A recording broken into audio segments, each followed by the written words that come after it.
আজ আমি তোমাদের তৈরি করে দেখাবো আনারসের জুস। কয়েকটা আনারস আমি কেটে ধুয়ে সুন্দর করে রেখে দিয়েছি, সেগুলো আমি মিক্সার জারের মধ্যে আমি দিয়ে দিই। ফ্রিজে ঠান্ডা জল অল্প পরিমাণে, প্রথমে অল্প দিলে মিশ্রণটা ভালো মিক্স হয়। দিয়ে দিলাম অল্প পরিমাণ বিট লবণ, এক চির পাতি লেবুর রস,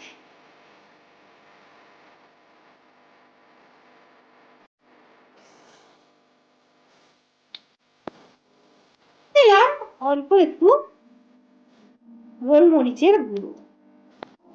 মিক্স করে নিব। আমি ৬-৭ মিনিট ধরে মিক্স করে নিয়েছি। মিক্সারটা আমার একদম রেডি হয়ে গেছে।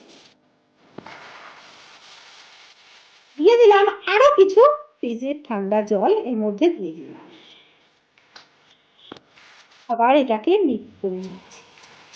আমার মিক্স করা হয়ে গেছে।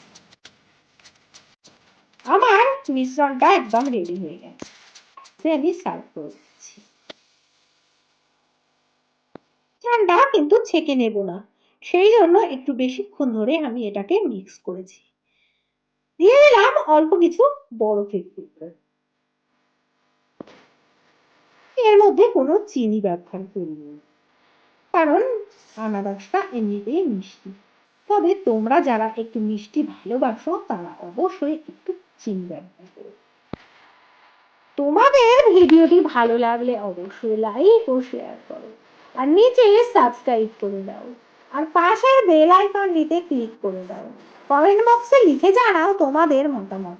তোমরা আমাকে ফেসবুক পেজে ফলো করতে পারো, যার লিংক নিচে ডেসক্রিপশন বক্সে দেওয়া আছে।